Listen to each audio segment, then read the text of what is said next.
Hello, কেমন আছো? কে আপনি? কেমন আছো? আপনি আসলে কে বলবেন প্লিজ? আমাকে চিনতে পারছো না? এত তাড়াতাড়ি ভুলে গেছো? আচ্ছা, আপনি কে? আপনার মতো মানুষকে মনে রেখে কি লাভ?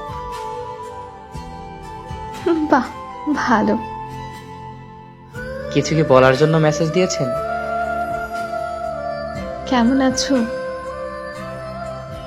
না মরে বেঁচে আছি। মাহি, তুমি কি নতুন কাউকে পেয়েছো?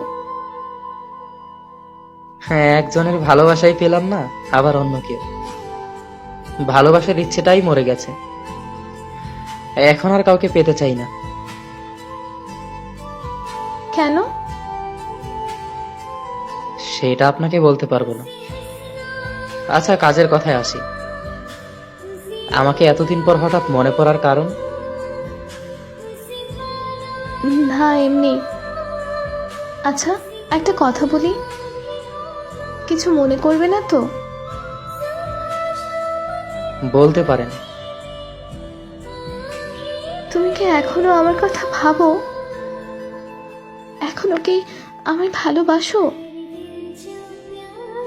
না, এখন আর আপনার প্রতি আমার কোনো অনুভূতি নেই। এখন আর আপনাকে ভালোবাসি না। এখন আর আপনার কথা মনে পড়ে না। সরি। সরি কেন? ছেড়ে দিয়ে কষ্ট দেওয়ার জন্য। আপনাকে একটা কথা জিজ্ঞেস করতে পারি? বলো।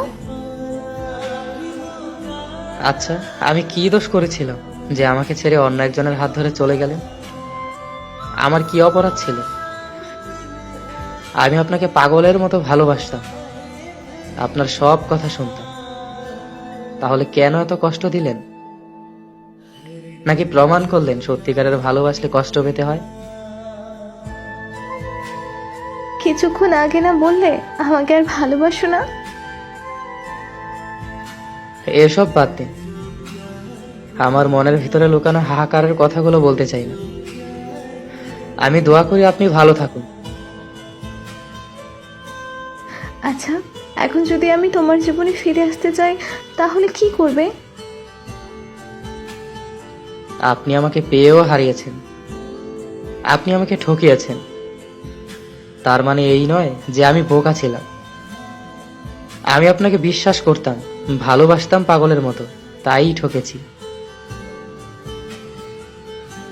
প্লিজ মাহির, ফিরে আসো না। আমি তোমাকে ছাড়া থাকতে পারবো না। আপনার মুখে এই কথা মানায় না। প্লিজ, আর কখনো এমন ভুল হবে না, এই কথা দিলাম মাহির। আপনি আমার জীবনে ফিরে আসতে চাচ্ছেন কেন? যার জন্য আমাকে মিথ্যা অপবাদ দিয়ে ছেড়ে চলে গেলেন? আপনার সেই প্রিয় মানুষটা কোথায়? সে চলে গেছে আমাকে ছেড়ে। আমি থাকা সত্ত্বেও সে অনেক মেয়ের সাথে প্রেম করে। আমি জিজ্ঞেস করলে আমাকে অনেক বাজেভাবে গালাগালি করে। মাঝে মাঝে আমার গায়ে হাতও তোলে। আমি বুঝতে পারিনি সে এমন ছেলে। প্লিজ মাহির, আমাকে ক্ষমা করে দাও। সরি। মানুষ তো ভুল থেকেই শিক্ষা পায়।